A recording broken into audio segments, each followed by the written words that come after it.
আম্মা আসিয়া হুজুরকেও পর্যন্ত ফেরাউন বলেছে আমাকে খোদা বলে মানো। আম্মা জান হাজারো দুঃখ কষ্ট সহ্য করেছে, ফেরাউনকে কিন্তু বারবার পরিবর্তনের জন্য চেষ্টা করেছে। আম্মা আসিয়া বলেছে ফেরাউন আল্লাহ তোমাকে রাজত্ব দিয়েছে পরীক্ষার জন্য, তুমি আল্লাহ দিয়া নিয়ামত নিয়ে আল্লাহ দিয়া পাওয়ার নিয়ে আল্লাহ দ্রোহী হয়ে যেও না, আল্লাহর সঙ্গে বিরোধিতা করো না। এ ফেরাউন আল্লাহ পাক ছাড় দেয়, ছেড়ে দেয় না।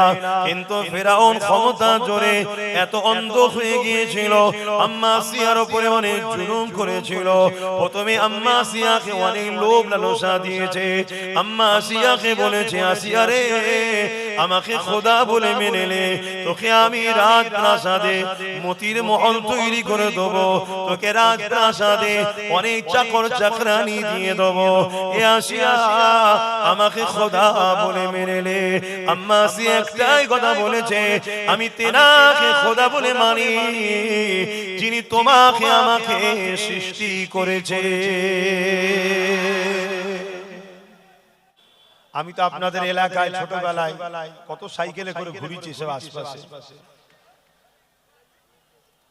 এই তাতুলিয়া, আবু জাফরিয়া, সিদ্দিকিয়া, খারিজিয়া, জামিয়া মাদ্রাসাতে পড়াশোনা করতাম।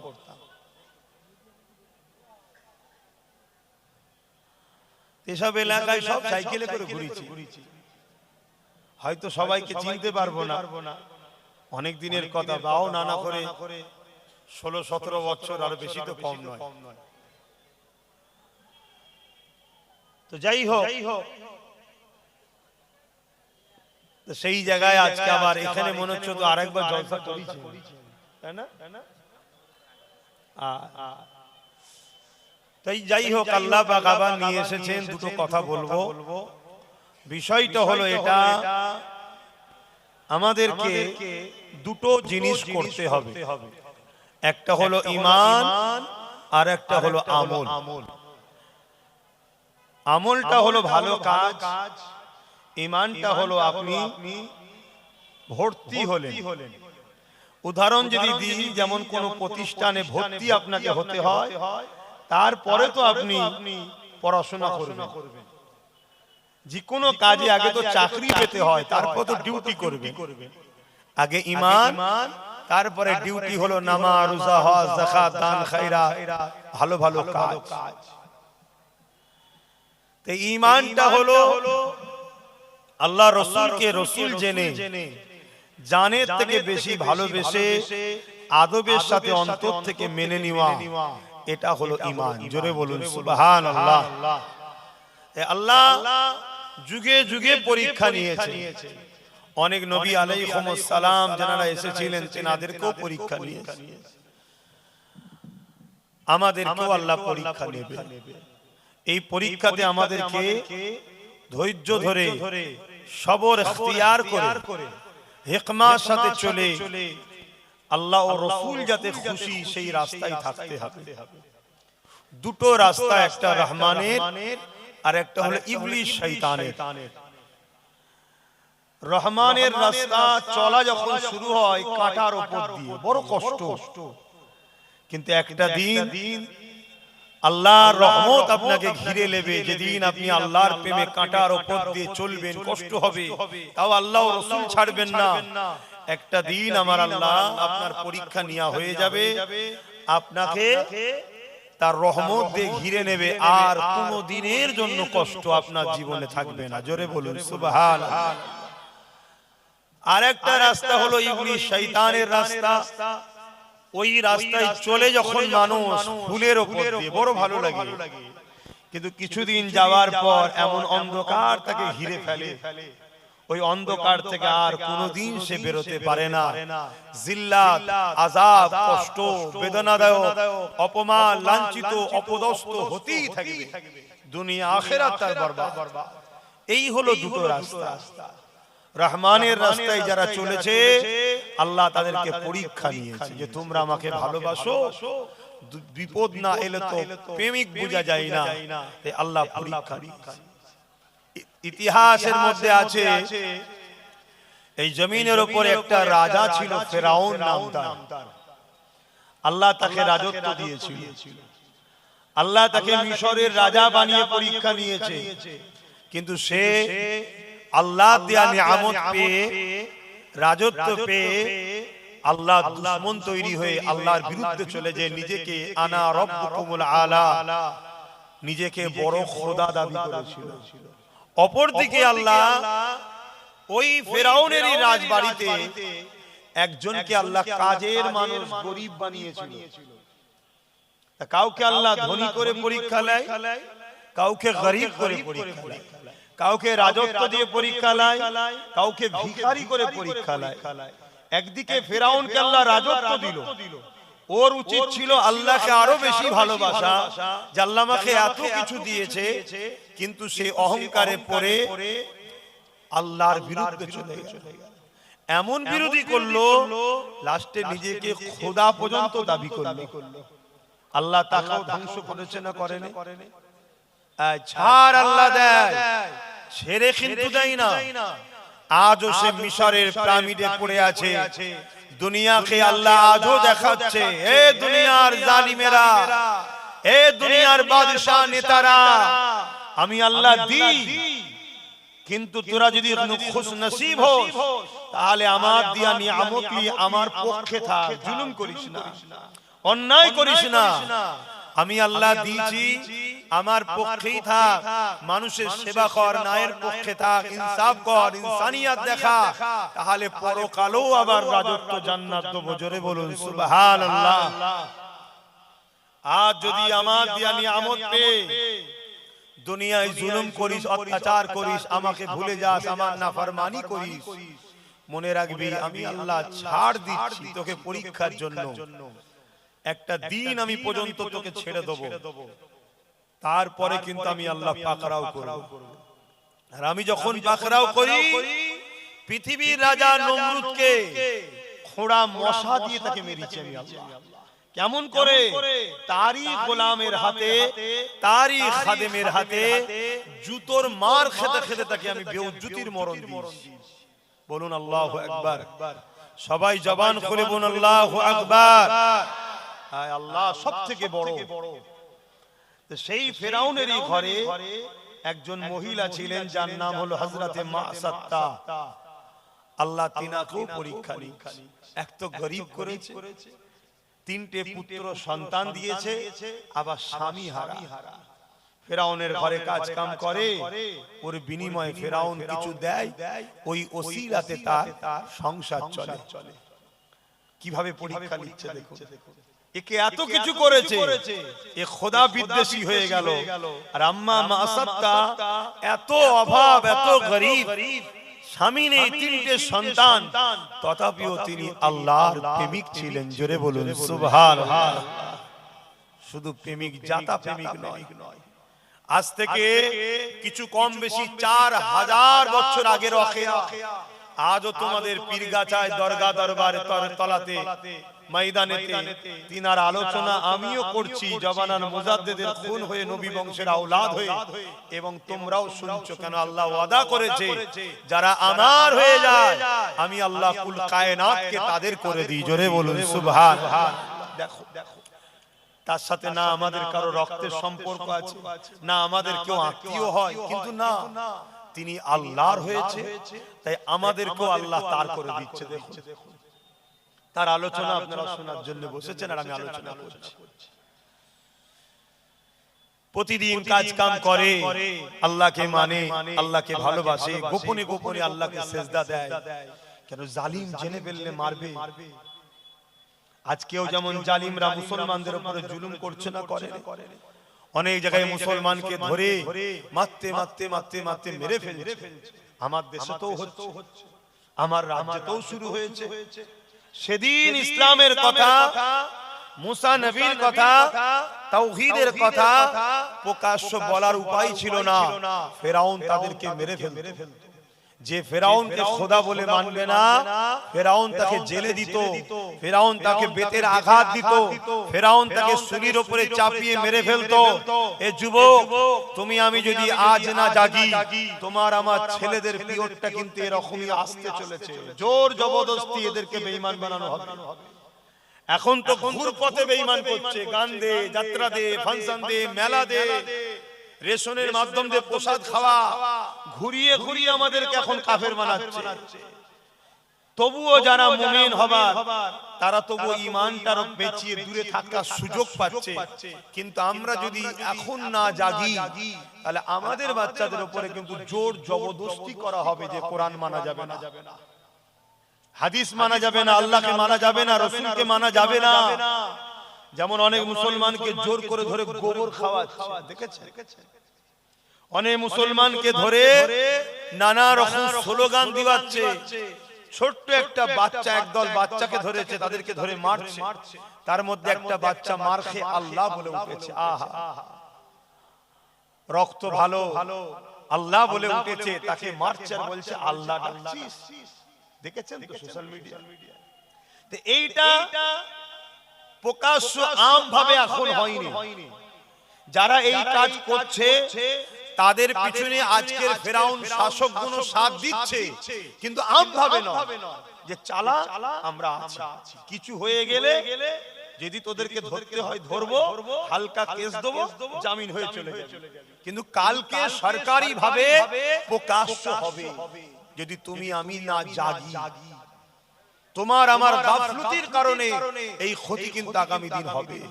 কিন্তু আমার তোমার কি সেই ঈমান আছে? ধরে রাখতে পারবো?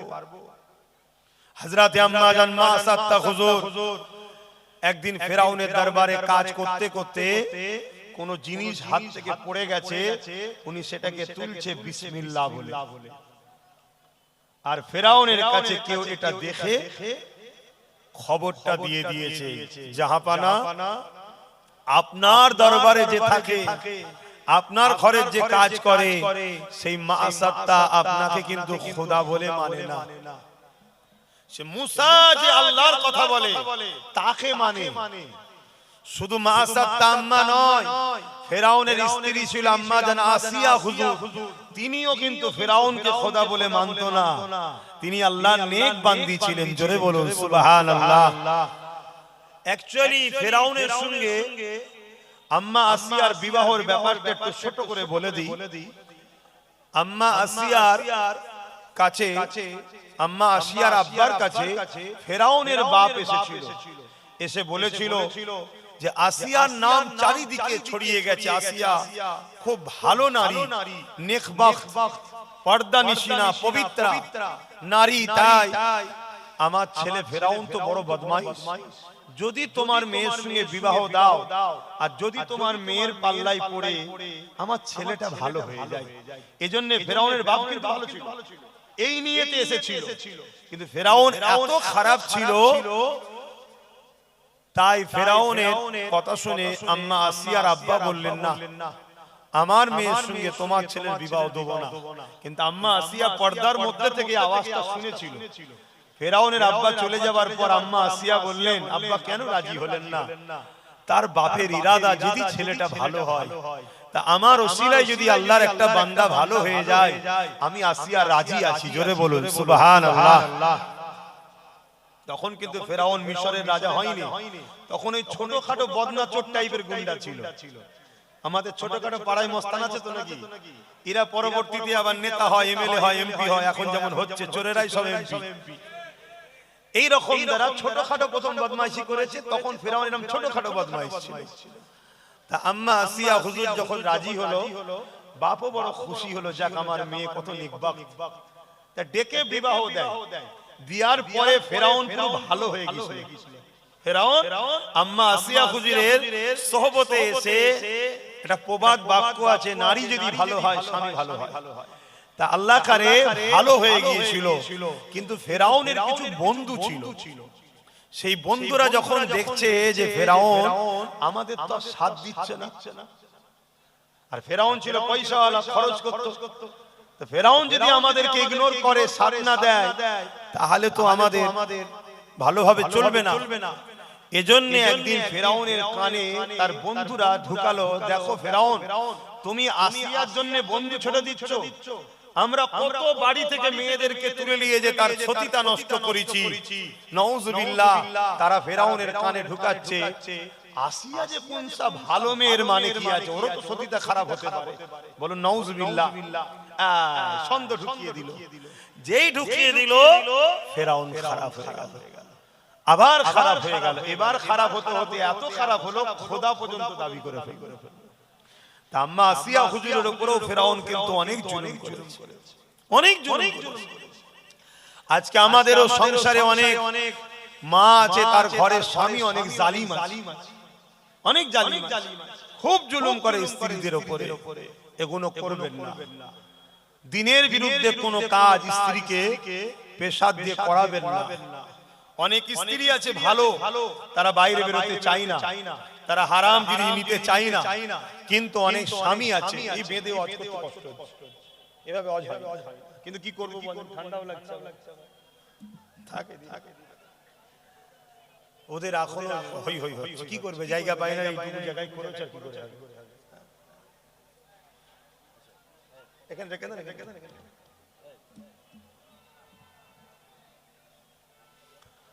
এই সময়তে আম্মা আসিয়া হুজুর উপরে অনেক জুলুম করেছে।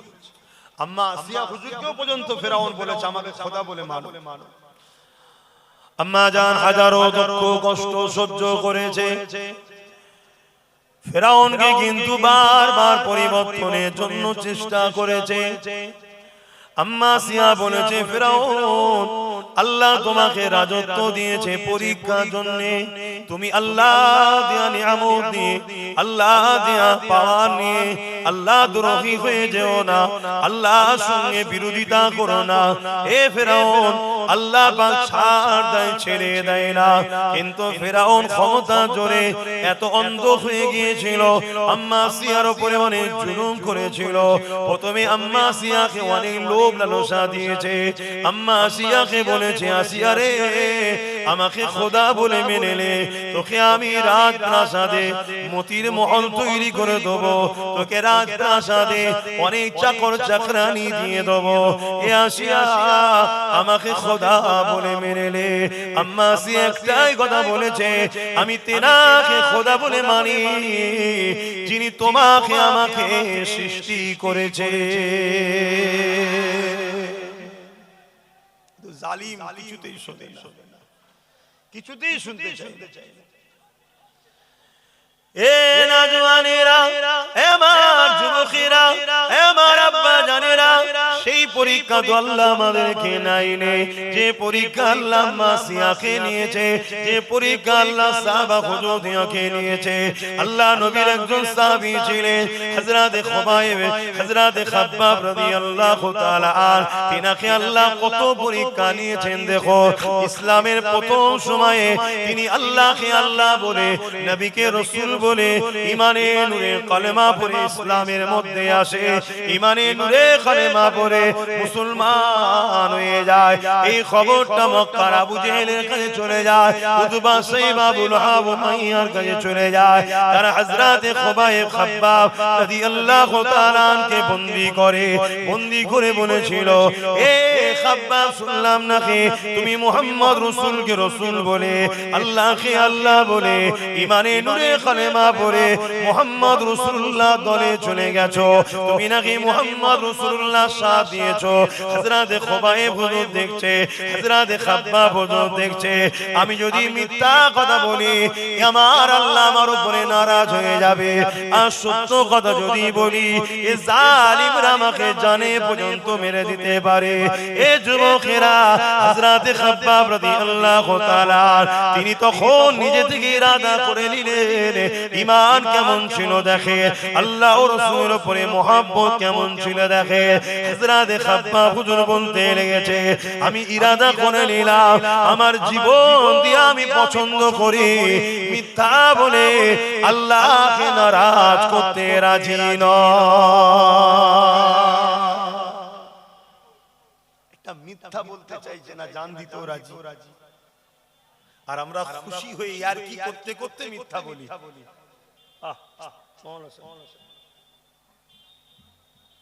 মেম্বারের উপরে নয়, এই মেম্বারের উপরে কেন বন্ধ রেখে দাও মোবাইল। তাহলে ভাবো তারা আল্লাহকে কত ভালোবেসেছে, একটা মিথ্যা বললেই জানটা বেঁচে যায়। তারা বলছে না, জান দেব তবুও ভালো মিথ্যা বলে আল্লাহকে নারাজ করব না। আর আমরা সত্য কবে বলি বোঝা মুশকিল হয়ে যাচ্ছে, এমন হয়ে যাচ্ছে। আল্লাহ আমাকে আমাদেরকে হিদায়াত করে, বলুন আমিন। মিথ্যা হলো গুনার মা, মিথ্যা বলবেন না। এ মা নওজওয়ানেরা, এ নবী পাকের প্রেমিকেরা, আল্লাহ নবীর সাহাবী হযরত খাব্বাব রাদিয়াল্লাহু তাআলা আনকে হযরত ওমর ফারুক রাদিয়াল্লাহু তাআলা জিজ্ঞাসা করেছিলেন, ও ভাই হযরত ওমর, ও ভাই হযরত খাব্বাব, শুনেছি আপনি ইসলাম প্রথম জামানাতে কবুল করেছে, ইসলামের প্রথম সময়েতে আপনি ঈমানের কলেমা পড়েছে, এর জন্য জালিমরা আপনার উপরে অনেক জুলুম করেছে। ও ভাই খাব্বাব, আপনি কি আমাদেরকে বলবে কিভাবে আপনার উপরে জুলুম করেছে? হযরত ওমর ফারুক তখন খলিফাতুল মুসলিমিন, আমিরুল মুমিনিন, রাজ দরবার ভর্তি লোক রয়েছে। এই জায়গায় যখন ওমর ফারুক জিজ্ঞাসা করলে, আল্লাহ নবী সাহাবী হযরত খাব্বাব রাদিয়াল্লাহু তাআলা জামার উপর থেকে হাত থেকে এইভাবে টেনে টেনে দেখায়, তোমার আমার কোমরে সুন্দরের জন্য গোশত রয়েছে। আল্লাহ নবী সাহাবী হুজুরের কোমরে কোনো গোশত ছিল না, একেবারে চামড়ার হাড় লেগে রয়েছে। এই দৃশ্যটা দেখে হযরত ওমর ফারুক রাদিয়াল্লাহু তাআলা অবাক হয়ে গিয়ে আল্লাহু আকবার বলে চিৎকার দেয়, দিয়ে বলতে লাগে, ভাই খাব্বাব, আল্লাহর জমিনের উপরে এমন কোমর তো কারো দেখেনি, এরকম অবস্থা তোমার কি করে হলো? আল্লাহ নবীর সাহাবী খাব্বাব বলতে লেগেছে, এ ভাই হযরত ওমর, আল্লাহকে আল্লাহ বলে মানা ধরো, নবীকে রাসূল বলে মানা ধরো। দুনিয়া জালিমা বুঝিন উতবা সাইবা বাহিনীরা আমাকে ধরে নিয়ে গিয়ে আগুন তৈরি করেছে, ওই আগুনের উপরে হাত পা বেঁধে দিয়ে আমার কোমরের অংশটা যেমন আগুনে হাঁড়ি বসিয়ে দেওয়া হয়, আমার কোমরের অংশটাকে ওইভাবে আগুনের উপরে বসিয়ে দিয়েছে। বসিয়ে দিয়ে আমাকে বলতে লেগেছে, খাব্বাব রে, আল্লাহ ছেড়ে দে, নবী ছেড়ে দে, আমি আগুনে তাপেতে আমার কোমরের চামড়া গুলো পড়তে লেগেছে, আগুনের তাপেতে আমার কোমরের গোশত গুলো পড়তে লেগেছে, ওই গোশত থেকে পানির রস বেরোতে লেগেছে। পড়তে পড়তে আগুন বন্ধ হয়ে যায়, আবার তারা আমাকে নামিয়ে আবার আগুন ধরায়, আবার নিয়ে গিয়ে বসায়, আবার বলে, খাব্বাব রে, এখনো সময় আছে, আল্লাহ ছেড়ে দে, নবী ছেড়ে দে। ভাই ওমর এইভাবে আমার উপরে এত জুলুম করতে করতে করতে আমার কোমরের গোশত গুলো ওই আগুনে পুড়ে পুড়ে খেয়ে নিয়েছে। ও ভাই ওমর এত গোশত আমাকে দিয়েছে, পুরো দরবার কাঁদতে লেগেছে। আল্লাহ নবী সাহাবী খাব্বাব বলে, ভাই ওমর, এরপর আমি আমার আল্লাহ শুকরিয়া আদায় করি। কি জন্য শুকরিয়া আদায় করো?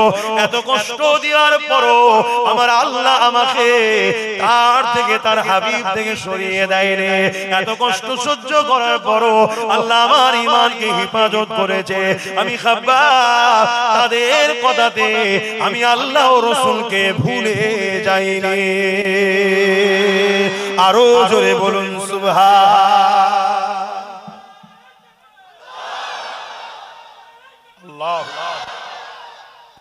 আর আজকে বলো ভাই, নিজেদের দিকে তাকাও, আমি আমার দিকে তাকাচ্ছি, তুমি তোমার দিকে তাকাও।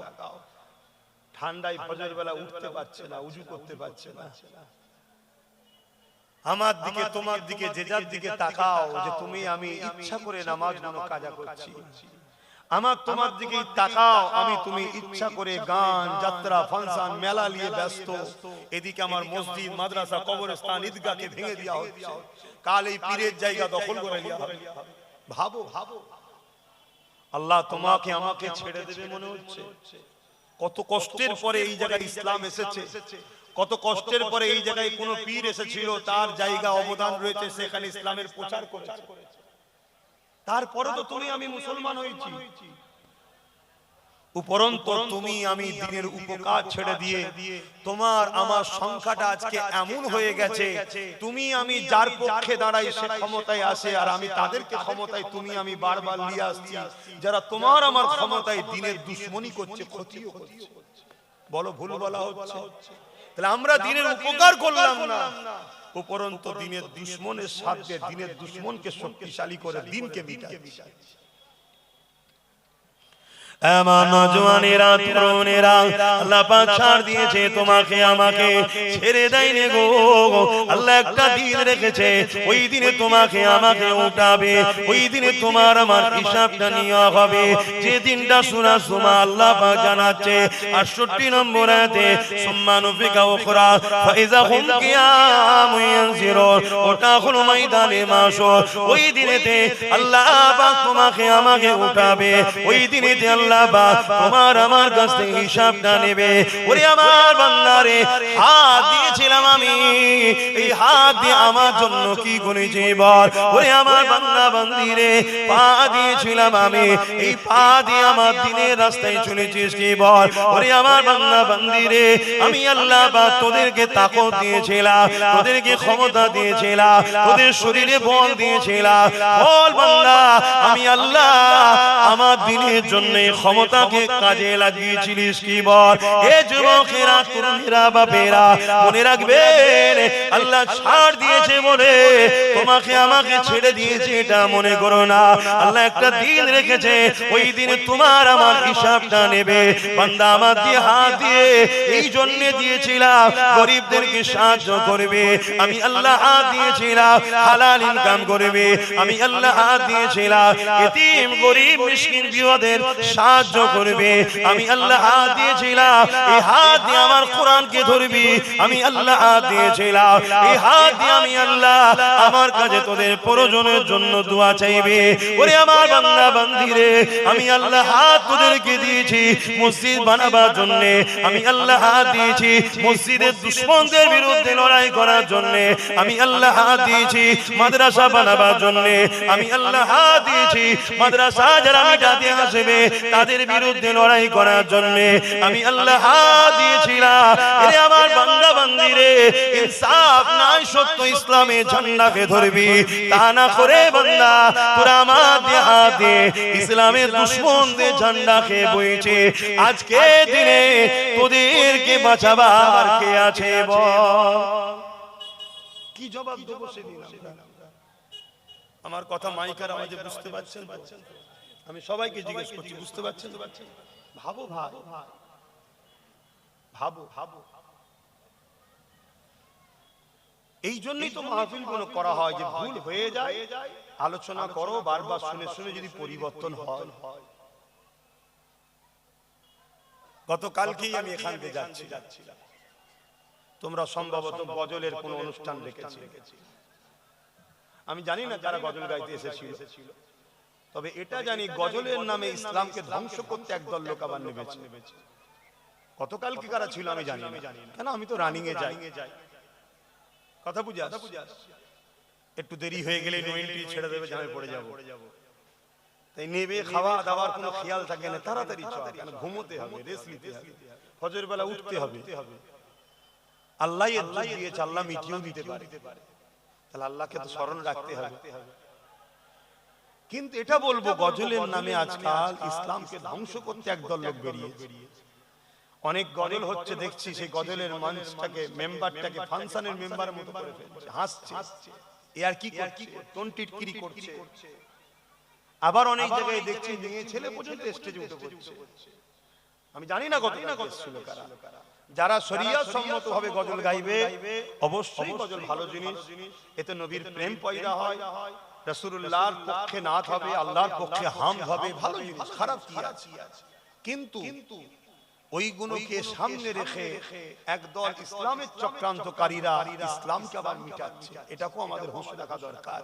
কেন অনেক কষ্টের বিনিময়ে ইসলাম এসেছে।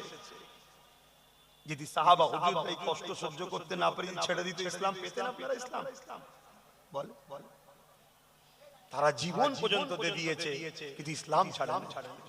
তাদের সন্তান এতিম হয়েছে, তাদের পরিবার বিধবা হয়েছে, মা সন্তান হারা হয়েছে এই ইসলামের জন্য।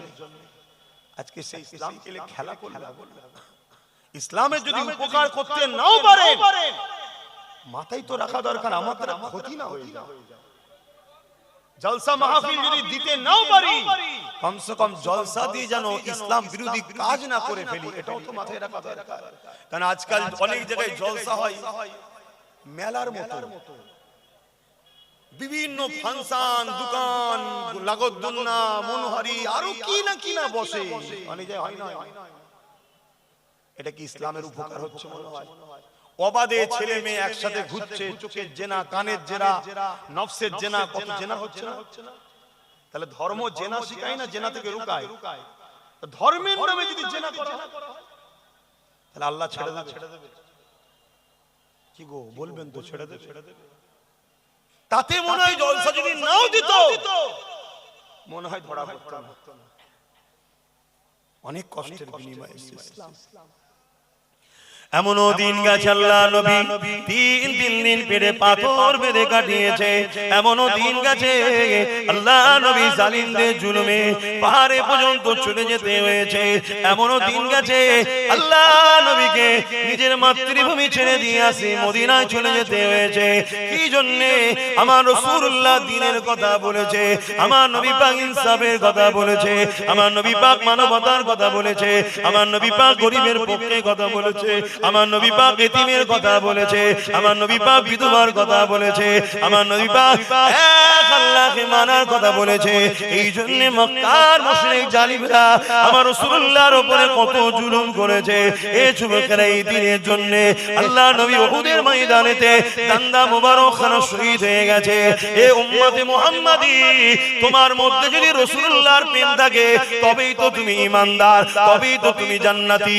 তোমার মধ্যে যারা পরিমাণ যদি নবীর প্রেম থাকে একবার বুকে হাত দিয়ে বলো এই দিনের জন্য আল্লাহ নবীর দান্দা মুবারক শহীদ হয়ে রাসূলুল্লাহ চেহারা রক্তাক্ত হয়ে গেছে।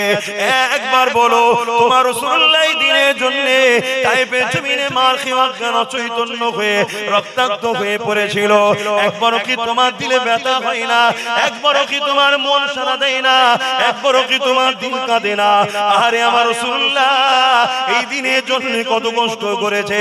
আমি সেই নবীর উম্মত হয়ে দিনে যদি উপকার করতে নাও পারি, দিনে যেন ক্ষতি না হয়ে যায় আমার দ্বারা, এটা একবার ভাবা দরকার।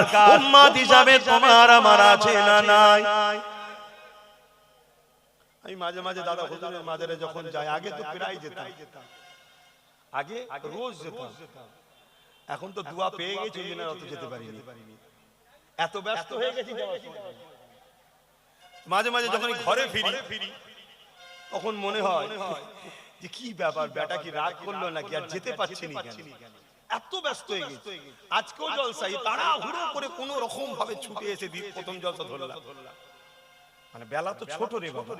আর এমনি তো রাসূল বলেছে বছর কোন মাস হিসাবে যাবে, মাস কোন সপ্তাহের মতো চলে যাবে, সপ্তাহ কোন দিনের মতো চলে যাবে। হু করে দিন চলে যাচ্ছে, কাজ তো বুঝতে পারছি না। তারপর আবার এই নলেজ সিরিলে বিরাট পেরেশানের মধ্যে আছে।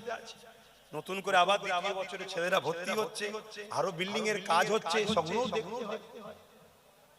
এই সব নানান দিকে জড়িয়ে গেছি, জড়িয়ে যাওয়ার দরুন এই যাওয়া অনেক কমে গেছে। তাকে যখনই যেতাম আমি প্রায় বলতাম, বেটা যান এতটুকু তো দোয়া করেন আপনার সিলসিলার উপকার যদি করতে না পারি ক্ষতি না করে, কেন অনেক কষ্ট করেছে আমার মুসাদ্দিদ জামান না।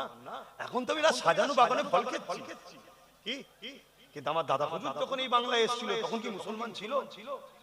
সব সেরে কুফরি, বেশরিয়াতি, বেদাতিতে সব ভরে গেছিল। এত সহজ নাকি? কোন জায়গায় পীরের নামে জবাই হতো।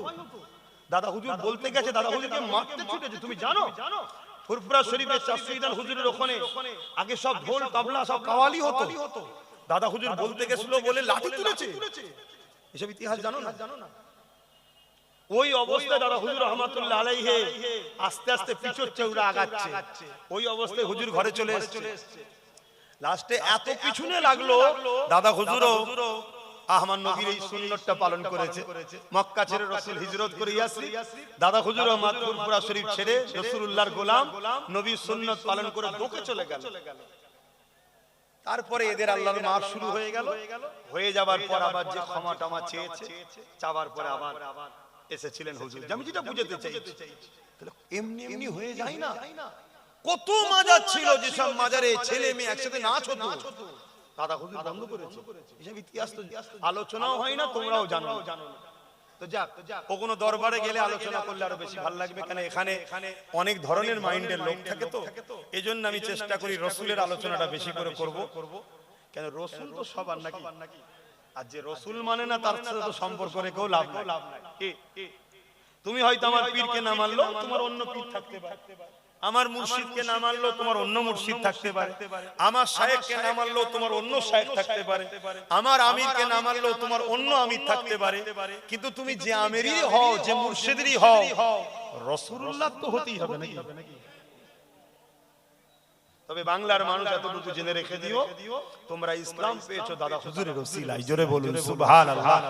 হ্যাঁ, ভারতবর্ষে আরো অনেক সিলসিলা আছে, তাদের দ্বারা অন্যান্য সাইডে কাজ হয়েছে, অস্বীকার করছি না, কিন্তু পূর্ব ভারতের মানুষ দাদা হুজুরের ওসিলায় ইসলাম পেয়েছে। তো যেটা আমি বলতে চাইছি, আমি হুজুরকে যে আল্লাহর ওলিরা মরা না জিন্দা, একটু বলবেন তো জিন্দা, আল্লাহর কোরআন বলছে তারা জিন্দা, শুধু জিন্দা নয়, আল্লাহ তাদের কবরে রিজিকও দেয়, তারা খায়, জোরে বলুন সুবহানাল্লাহ। কোরআন কথা মানবেন না, কোরআন বলছে। আর দাদা হুজুর তো শুধু ওলি নয়, ওলিদের বাদশা ছিলেন, জোরে বলুন সুবহানাল্লাহ। আকাশে যেমন কোটি কোটি তারা, চাঁদ একটা, কোটি কোটি তারা, চাঁদ একটা, তো কোটি কোটি তারার মাঝে যেমন চাঁদের ইজ্জত, কোটি কোটি ওলির মাঝে জবান আর মুজাদ্দিদের ইজ্জত, জোরে বলুন সুবহানাল্লাহ। আসেন ভাইরা, যে কথা আলোচনা করছিলাম, আল্লাহ নবী জীবনে কত কষ্ট করেছে, তোমাকে আমাকে এক আল্লাহকে চিনাবে বলে। আপনাদের মহল্লা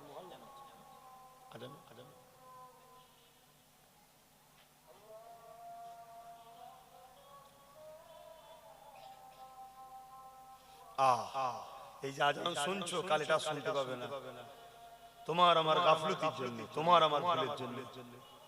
দুশমনকে দোষ পরে দেবো, আগে নিজের মধ্যে দেখো।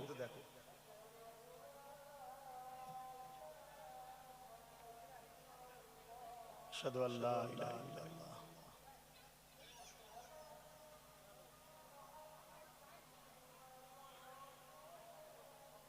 সাল্লাল্লাহু আলাইহি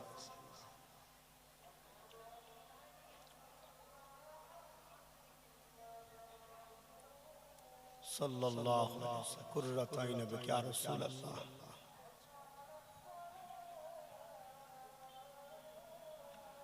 লা হাওলা ওয়ালা কুওয়াতা ইল্লা বিল্লাহ।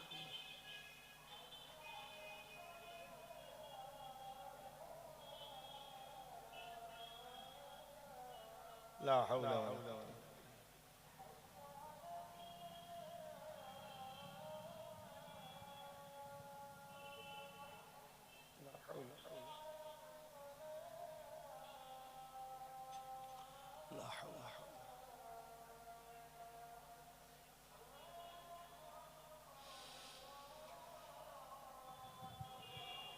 الله أكبر، الله أكبر.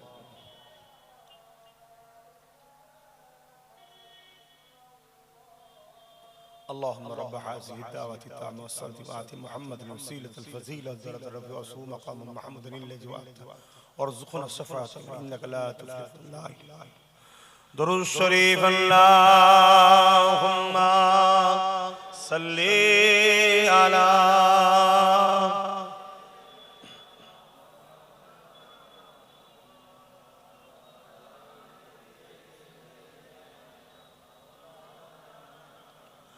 रातें भी मदीने की, बातें भी मदीने की, रातें भी मदीने की, बातें भी मदीने की, जीने में ये जीना है, क्या बात है जीने की।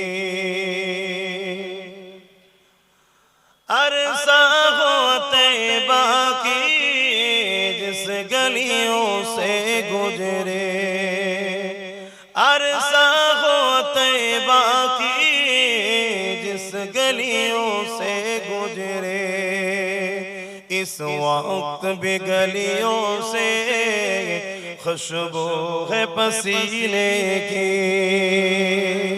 आरो जोरे बोलो, आरो जोरे बोलो, नारी दिबे। আল্লাহ কত মহান, আল্লাহু আকবার। আল্লাহ তিনি যিনি সবথেকে মহান, সবথেকে বড়, কত বড়।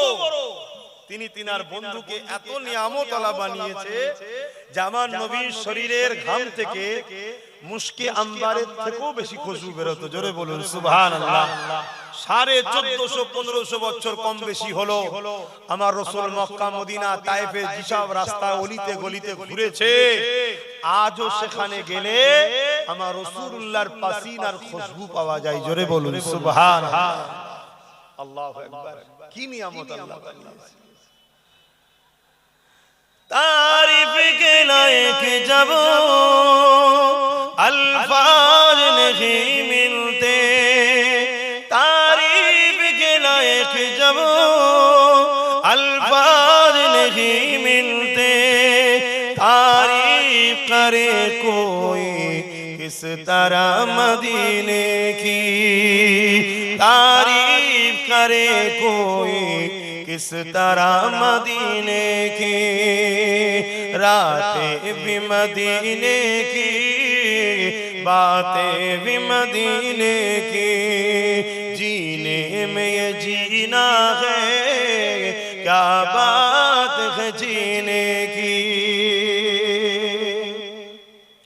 वो अपने निगाहों से दीवाना बनाते हैं,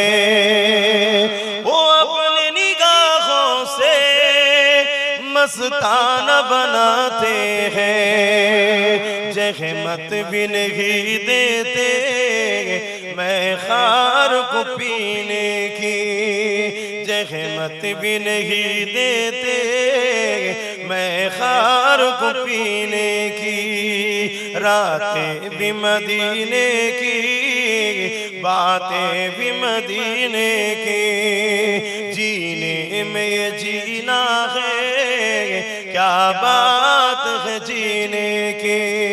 अल्लाहुम्मा सल्ली अला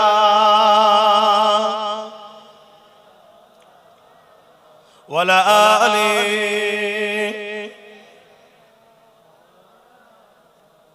মুসলমান ঘরের ছেলে মেয়েরা, তরুণেরা, বাপেরা, এ নওজওয়ানেরা আল্লাহ নবীকে কতটা ভালোবেসেছে তিনাদের দিকে শিক্ষা নার মুহাব্বত কাকে বলে।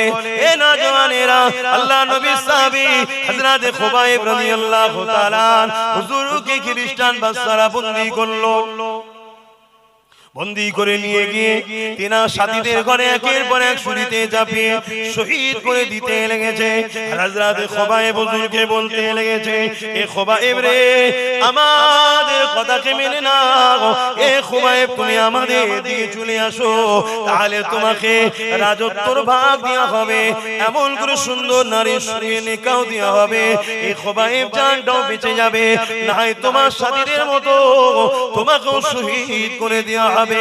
আল্লাহ নবীর সাহাবী হযরত খুবাইব রাদিয়াল্লাহু তাআলা কেমন ঈমান ছিল, কেমন রাসূলুল্লাহর উপরে মহব্বত ছিল, কেমন আল্লাহকে প্যার করেছিল।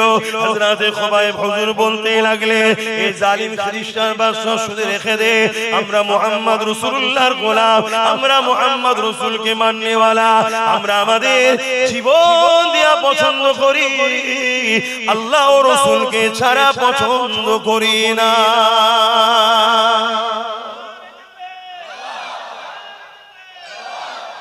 আমরাই তো সেই উম্মত, তিনারাও তো রাসূলের উম্মত ছিলেন, আমরাও তো সেই উম্মত। আজকে আমাদের অবস্থা কি?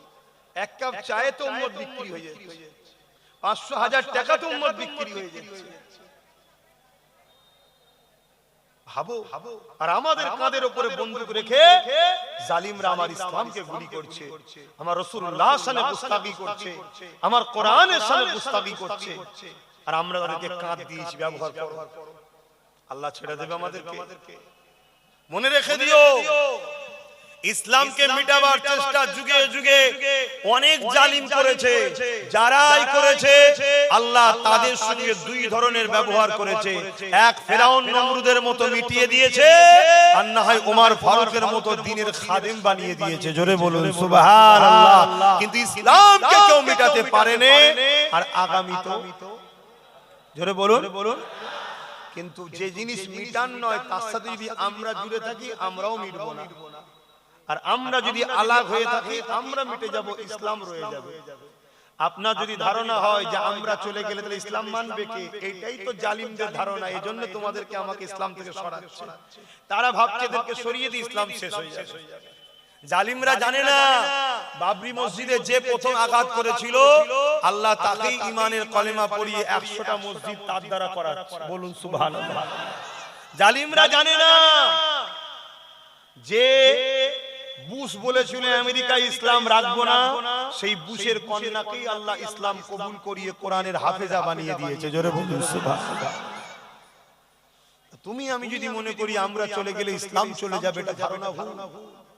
আল্লাহ নতুন নতুন লোককে তৈরি করে দেবে, তাদের দিলে ইসলামের মহব্বত ভরিয়ে দেবে। একটা নিয়ামত দিয়েছে আল্লাহ আমাদেরকে, দায়িত্ব, দেখ আমার ইসলামকে দেখ। যদি আমরা না দেখি আল্লাহ কেড়ে নেবে আমাদের থেকে, অন্য কাউকে দায়িত্ব দিয়ে দেবে, আমাদেরকে মিটিয়ে দেবে।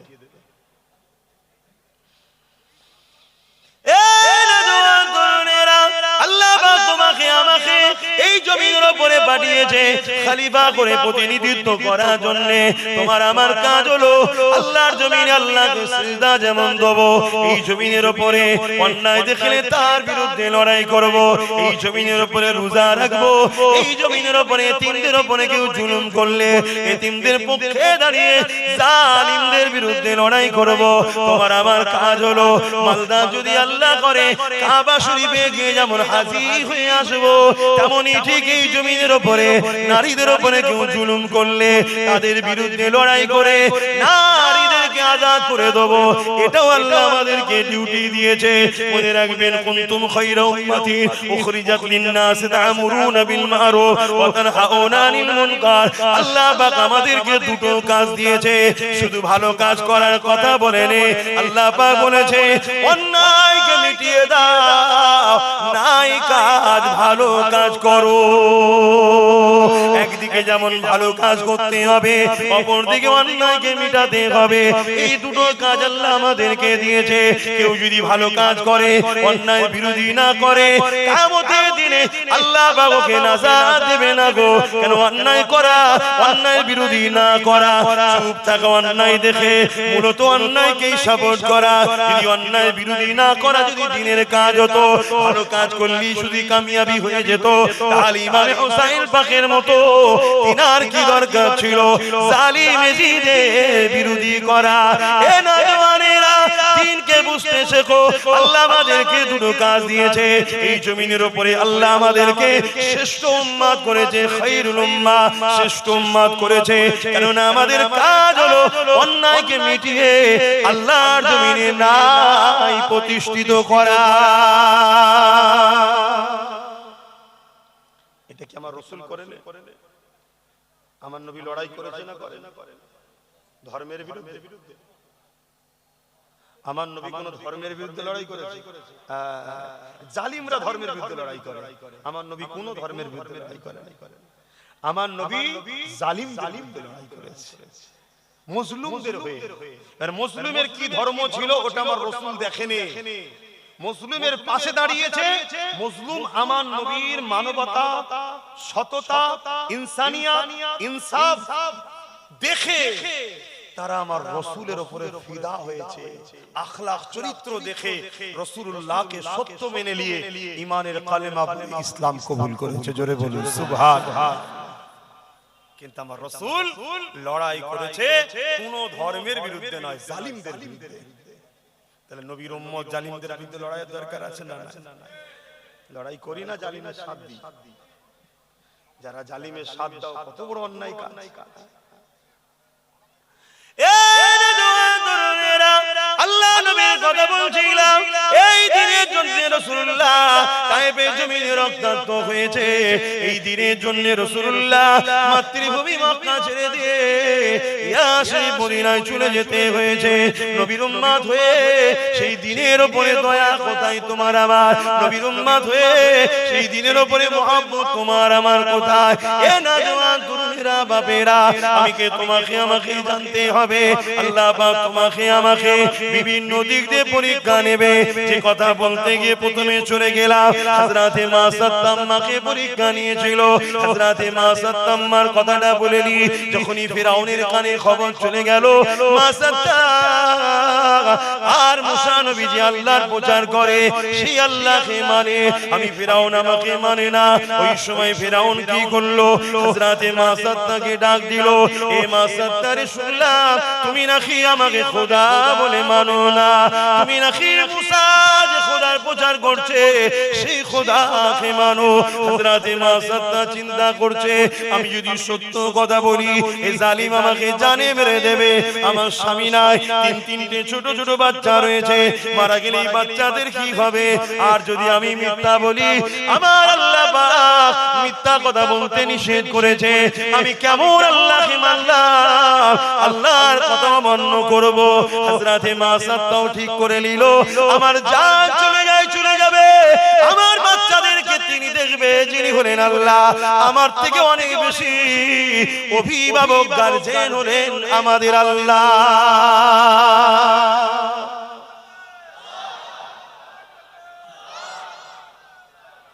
একমত তো নাকি?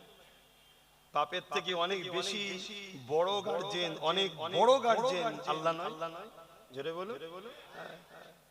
হযরতে আজরাইল আলাইহিস সালামকে আল্লাহ জিজ্ঞেস করেছিল, আজরাইল তোমাকে তো আমি জান কবজের ডিউটিটা দিয়েছি, তোমার জান কবজ করতে গিয়ে তোমার লাইফে এমন কি কোনো ঘটনা ঘটেছে যেটা তোমার জন্য খুব কষ্টদায়ক ও আফসোস হয়েছিল? হযরতে আজরাইল আলাইহিস সালাম বলছে, আল্লাহ দুবার আমার বড় আফসোস হয়েছিল, বড় কষ্ট হয়েছিল। কোন কোন সময়? বলছে, আল্লাহ বিশাল তুফানে ঘর বাড়ি ভেঙে চলে যাচ্ছে, বন্যা স্রোতে, ওই সময় আপনার এক বান্দি গর্ভে সন্তান ছিল, একেবারে টাইম হয়েছে সন্তান হবার, ব্যথা উঠেছে, সেও পানির স্রোতে ভেসে যেতে যেতে একটা কাঠকে আপনি সাহারা করে দিয়েছিলেন, ওই কাঠটাকে ধরে সেই স্রোতে ভেসে ভেসে যাচ্ছিল। এমন সময় ওই অবস্থাতেই ওই বান্দির সন্তান হয়, তাকে আপনি ক্ষমতা দেন, সে মা এক হাতে কাঠ ধরেছে, এক হাতে নিজের নবজাত পোষ্যওয়ালা সন্তানকে হাতে করে নিয়ে ওই কাঠের উপরে শুইয়ে দিয়ে এই অবস্থায় ভেসে ভেসে যাচ্ছিল। আর আপনি বলেছিলেন, আজরাইল ওই মাটার জানটা কবজ করলাম। হায় আমার আল্লাহ, তোমার পরীক্ষা বোঝে কে? তোমার পরীক্ষা বোঝে কে? আল্লাহ আমার তখন খুব কষ্ট হয়েছিল, কিন্তু আপনার হুকুম, আপনি যেটাই করেন ভালোর জন্য করেন, আমরা বুঝি না, জানটা কবজ করে নিলাম। ওই অবস্থায় বাচ্চা পানিতে ভেসে চলে গেল। আল্লাহ বলছে, আজরাইল সেই বাচ্চার খবর কি তুমি জানো? বলছে, না আল্লাহ আমি জানি না, আমি জানি না। সে বাচ্চা কি বেঁচে আছে তুমি জানো? না আল্লাহ জানি না। তা বলো দ্বিতীয় কি হয়েছে কষ্ট? বলছে, সাদ্দাত অনেক স্বপ্ন নিয়ে আপনার সঙ্গে পাল্লা নিয়ে জান্নাত তৈরি করেছিল, আপনার সঙ্গে পাল্লা নিয়ে জান্নাত করেছিল, সমস্ত ধন দৌলত লাগিয়ে জান্নাতকে সাজিয়েছে, ঘোড়ার পিঠে চেপে বা জান্নাতে যাচ্ছে, ঢুকবে। এমন সময় ঘোড়ার প্রথম পাটা জান্নাতের ভেতরে ঢুকেছে, মানে সাদ্দাতের বানানো। আপনি বলেছেন, আজরাইল দ্বিতীয় পা জান্নাতের ভেতরে ঢোকার আগে ওর জানটা কবজ কর। আমার বড় আফসোস হয়েছিল, এত শখ করে করলো, শয়তানটা দেখা হবে না জান্নাতটা। আমি ওই অবস্থায় তার জান কবজ করেছিলাম। আল্লাহ বলল, আজরাইল শোনো, মায়ের জানটা কবজ করেছি আমি, সেই বাচ্চা কোথায় তুমি জানো না। ওই তুফানের মধ্যে ওই বাচ্চাটাকে আমি আল্লাহ নিজের কুদরতি ক্ষমতা দিয়ে তাকে বাঁচিয়েছি, তাকে বড় করেছি এবং পৃথিবীর শক্তিশালী রাজা বানিয়েছি, যার নাম হলো ওই সাদ্দাদ। শুনছেন কি বলছি? ওকে আমি মা করে নিয়েছি, কিন্তু ওই প্লাবন্তকে আমি বাঁচিয়েছি, ওকে আমি বড় করেছি, ওকে আমি এত বড় করেছি পৃথিবীর ধন দৌলত ওর কদমেতে দিয়েছি, ওকে রাজত্ব দিয়েছি, কিন্তু বদমাইশ আবার আমারই বিরুদ্ধে গেছে। শুনছেন? তাহলে আমার আল্লাহ তিনি যদি ওই মুহূর্তে একটা সন্তানকে বাঁচিয়ে বড় করে লালন পালন করে তাকে রাজাও বানাতে পারে, সেই আল্লাহ কি আমাদের বাচ্চাদের জন্য অভিভাবক গার্জেন হিসেবে উপযুক্ত নয়? জোরে বলো। আমাদের আব্বাজান হযরত ইব্রাহিম আলাইহিস সালাম যখন আম্মাজান হাজেরা হুজুর আর ইসমাইল আলাইহিস সালামকে সেই মরুভূমি যেটা আজকে মক্কা, ওই জায়গায় যখন রেখে আসে তখন কাবা ছিল না, কোন লোকালয় ঘর ছিল, শুধু মরুভূমি, বালি আর কাঁটাযুক্ত গাছ, পানি ছিল না, খাবার ছিল না, লোক ছিল না। ওই সময় যখন ইসমাইল আলাইহিস সালামকে ছেড়ে দিয়ে হযরতে আম্মা হাজেরা হুজুরকে ছেড়ে দিয়ে যখন ইব্রাহিম নবী চলে আসছে, আম্মা হাজেরা জিজ্ঞেস করেছিল, আমার প্রাণের স্বামী আপনি যাচ্ছেন কোথায়? ইব্রাহিম আলাইহিস সালাম বলেছিলেন, হাজেরা তুমি আর বাচ্চা এখানে থাকবে, আমি চলে যাচ্ছি। আম্মা হাজেরা বলেছিলেন, এটা আপনার ইচ্ছা না আল্লাহর হুকুম। দেখেন নেকবখত নারী কারা হয়, এটা আপনার ইচ্ছা না আল্লাহর হুকুম। ইব্রাহিম আলাইহিস সালাম বলেছিলেন, আল্লাহর ইচ্ছা এটা যে আপনাকে আর ইসমাইলকে এখানে রেখে যেতে হবে। আম্মা হাজেরা তখন কি বলেছিলেন, আপনি যান নিশ্চিন্তায়, যখন জেনে গেছি আল্লাহর হুকুম, আপনার থেকে অনেক বেশি সাহায্যকারী যিনি তিনি হলেন আল্লাহ। জোরে বলুন সুবহানাল্লাহ, আরো জোরে বলুন সুবহানাল্লাহ। আম্মা মা সাত্তাও বলছে যে আমি মিথ্যা বলবো না, এ বাচ্চাদেরকে সাহায্য যিনি করবেন তিনি কে?